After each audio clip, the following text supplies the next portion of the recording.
한식 조리의 수업을 맡게 된 정한결이라고 합니다. 우선 이번 코로나19로 인해서 지금 우리 학생들은 다들 건강하고 활기차게 지내고 있다는 점에서 선생님 정말 감사하다는 말을 드리고 싶습니다. 자, 그럼 이제 수업을 시작하기 앞서서 우선 선생님이 키보드랑 마우스를 사용할 건데 그 소음이 조금은 녹음이 될 수 있어요. 그 점 미리 양해를 구하도록 할게요. 그러면 수업 시작하도록 하겠습니다. 첫 번째로 조리의 정의 및 기본 조리 조작에 대해서 배우도록 할게요. 조리의 정의는 식사 계획에서부터 식품의 선택, 조리의 조작, 식탁 차림 등 준비에서부터 마칠 때까지의 전 과정을 조리의 정의라고 합니다.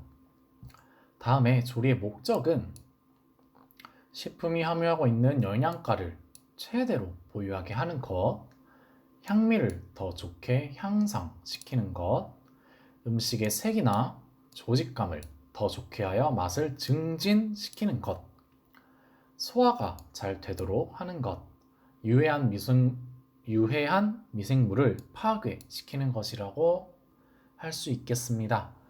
이것을 한데모아 선생님은 한마디로 표현을 하고 싶어요. 건강하고 먹고 싶게 만드는 것. 건강하고 먹고 싶게 만들기 위해서는 이 5가지가 필수적으로 필요한 것이죠. 그러면 이 조리의 방법에는 어떤 것이 있나 살펴볼게요. 첫 번째, 기계적 조리 조작. 기계적 조리 조작에는 식기, 설기, 가 되게 많아요. 한마디로 보면은 재료의 형태를 바꾸는 것이라고 볼 수 있겠습니다. 다음에 가열적 조리 조작. 가열적 조리 조작에는 수별 조리, 건열 조리, 그리고 전자레인지에 의한 전자파 조리가 있겠습니다. 수별은 물을 사용하여 가열을 한 것이고, 건열은 물을 사용하지 않고 가열을 한 것인데, 예를 들면 뜨거운 공기나 기름을 예로 들 수가 있겠어요. 수별 건열에 대해 좀 더 자세한 내용은 뒤에 가서 자세하게 알려주도록 할게요. 다음에 전자레인지에 의한 조리. 이 전자파라는 것은 물 분자를 움직이게 해서 열을 발생시키는 것이에요. 그러니까 재료가 가지고 있는 수분을 막 진동시켜가지고 열을 발생시키는 거죠.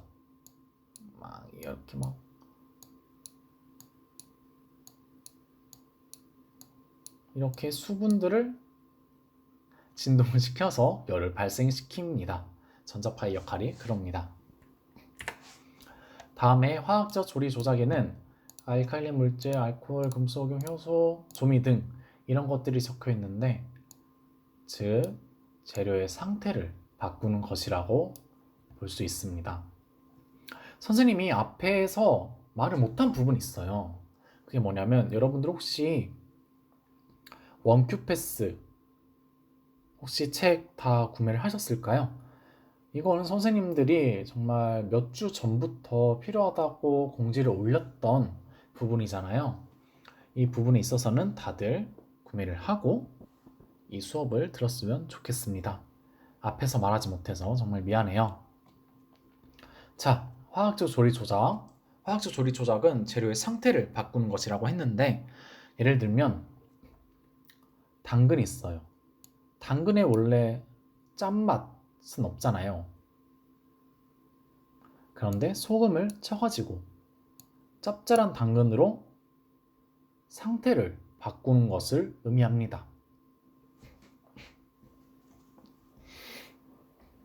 이런 것이 화학적 조리 조작으로 볼 수 있겠습니다. 다음에 끓이기는 보일링이라고 하고요. 100도에서 물이 펄펄 끓는 100도에서 가열을 하는 것이 끓이기이고요. 찌기는 스티밍으로 수증기로 조리를 하는 것을 뜻합니다. 굽기에는 오븐에 굽는 간접구이, 석쇠에 굽는 직접구이가 있는데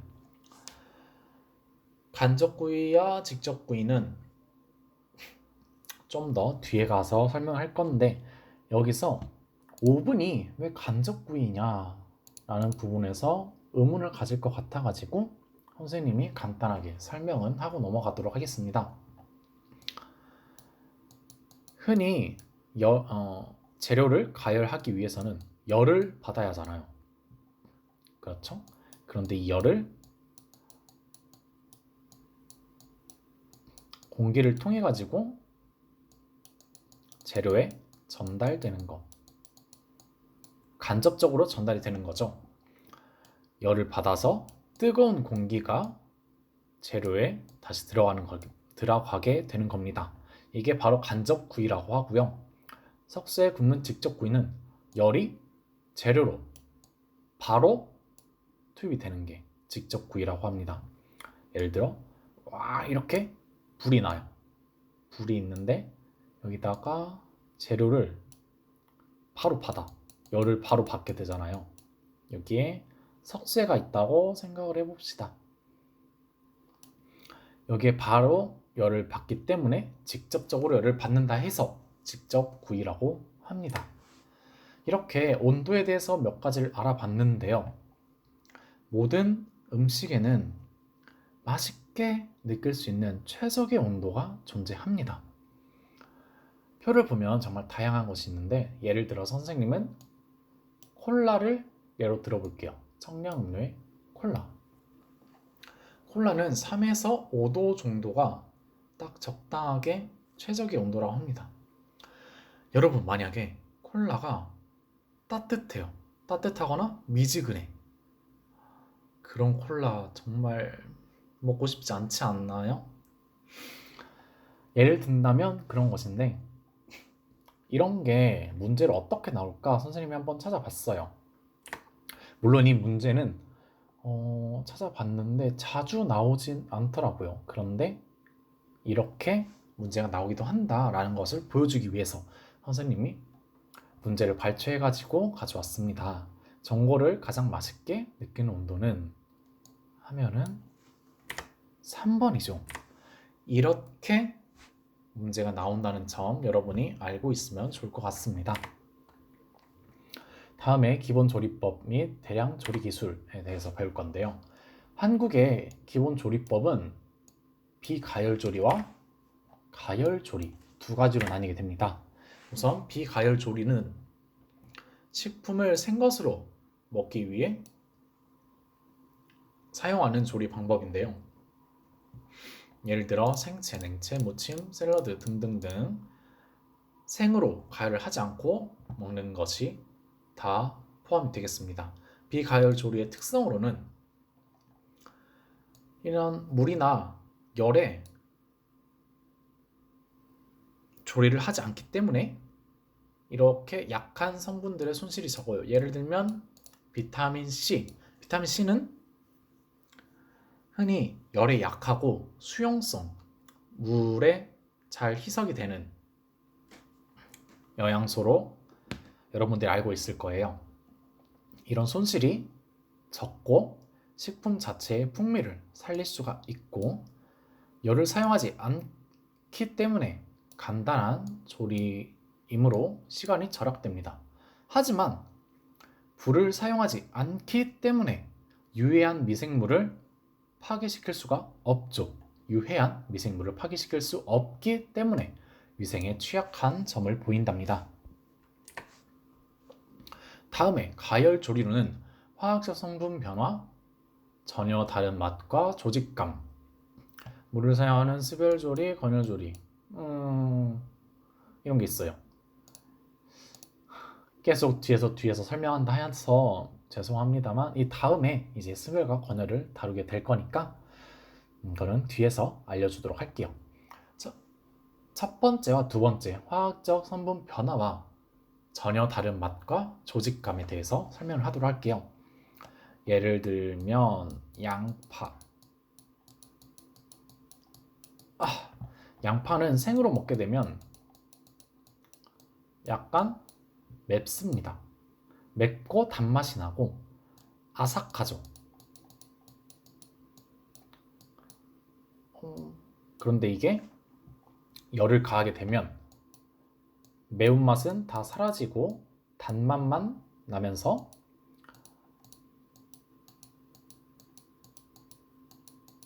물컹해집니다. 식감이 물컹해져요. 이게 뭔가 지금 문제가 있는 것 같긴 한데 여러분들이 양해를 좀 구할게요. 이거 좀 감안해서 보셨으면 좋겠습니다.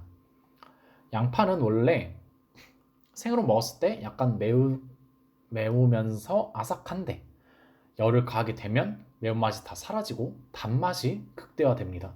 단맛이 올라가고 물컹한 식감을 가지게 되는데 이러한 부분에 있어서 화학적 성분 변화가 일어나는 거죠.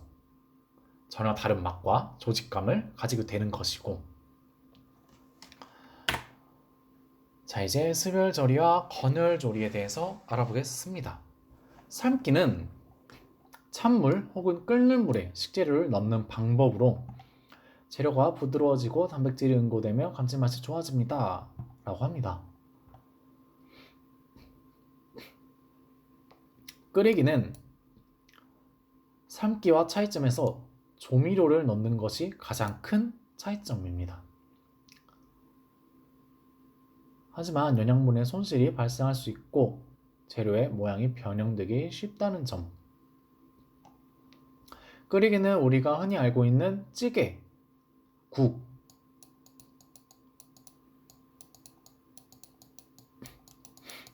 국이나 찌개 등을 예로 들 수가 있고요. 삶기에서 찬물에서 사용하는 것은 수육,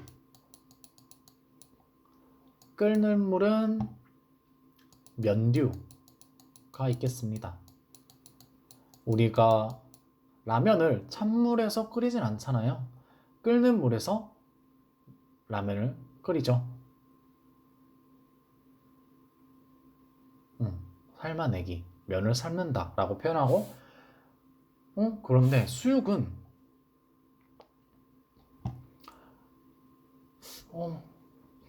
이걸 말씀드려야 할까?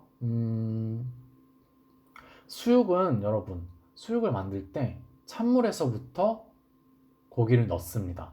근데 고기만 넣는 게 아니라 뭐 양파, 파, 후추, 고추, 된장, 간장, 뭐 고추장 넣는 것도 있고 막 그래요.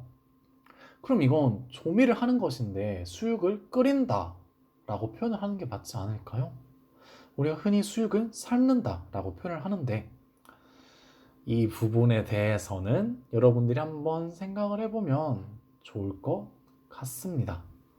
이 부분은 선생님이 계약해서 실제로 학교 계약을 해서 여러분들이 오게 되면은 한번 물어볼게요. 많은 기대를 하고 있겠습니다. 왜 수육은 끓이기가 아니라 수육을 삶는다 라고 표현을 할까?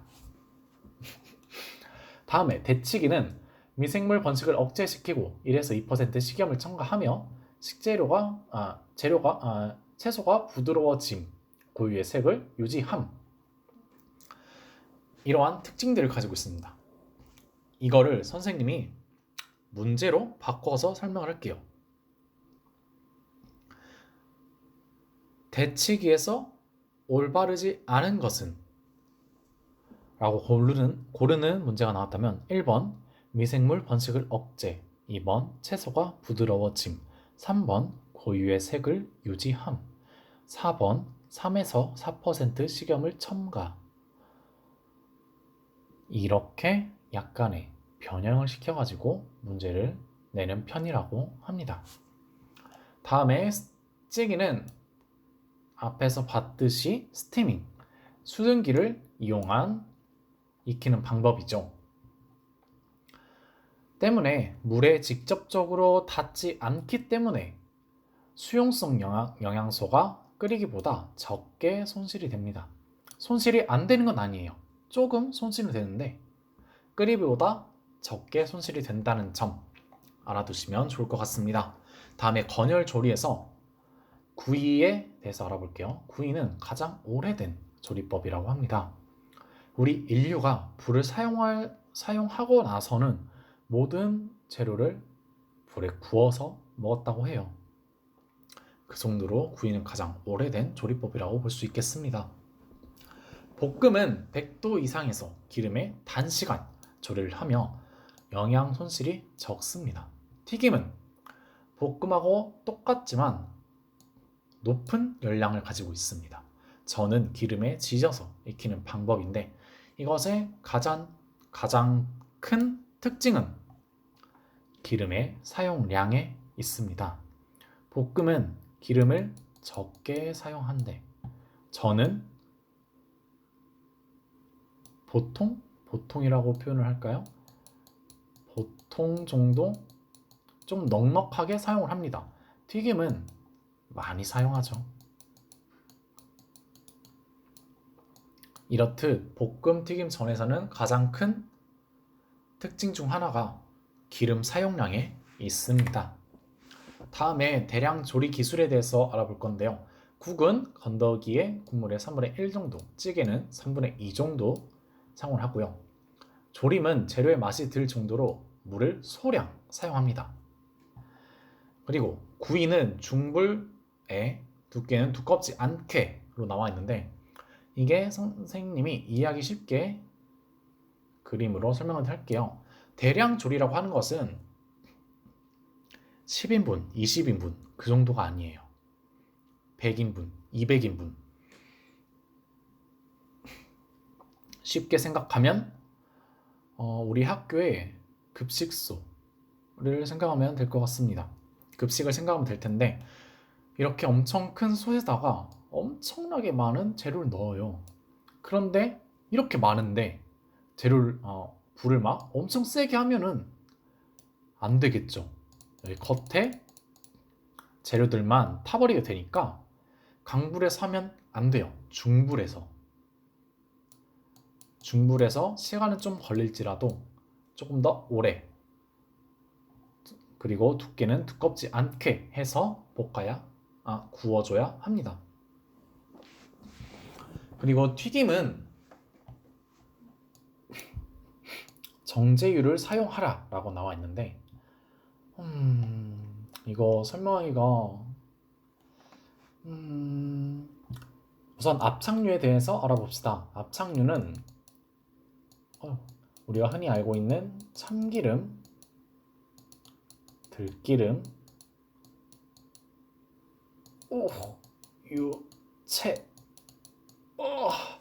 유채 기름 등 이렇게 압착을 시켜가지고 기름을 짜낸 것을 압착유라고 합니다.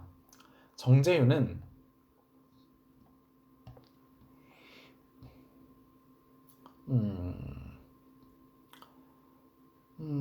어떻게 설명해야지? 그래요. 압착유는 이런 게 있다고 알아두시면 될 것 같고 정제유와 압착유에서 가장 큰 차이점은 발연점의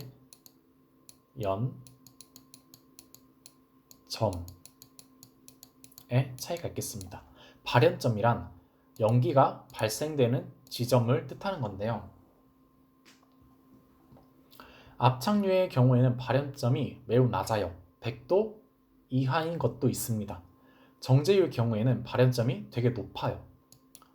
140에서 180 정도는 안전하죠. 한 190도, 200도 정도에서 연기가 나는 편입니다. 이 정제유의 경우에서는. 그러니까 튀김을 하기 위해서는 발연점이 높은 정제유를 사용하는 것이죠. 무침에 대해서 이제 알아볼게요. 무침은 채소를 데친 후 완전히 식혀서 먹기 직전에 무쳐야 합니다. 다음에 기본 칼 기술 습득에 대해서 알아보겠습니다. 칼의 종류는 크게 아시아형, 서구형, 다용도 칼이 있겠습니다. 책에서는 이렇게 표로 나와 있는데 쉽게 보자면 옆에 선생님이 그림으로 만들어 놨습니다. 아시아형 18cm 칼등 곡선, 칼날 직선, 서구형 20cm 칼등과 칼날이 곡선, 다용도 칼 16cm 칼날이 곡선. 옆을 보면 이게 지금 18cm입니다. 18cm고 칼등이 여기가 칼등이에요. 여기가 재료를 써는 칼날.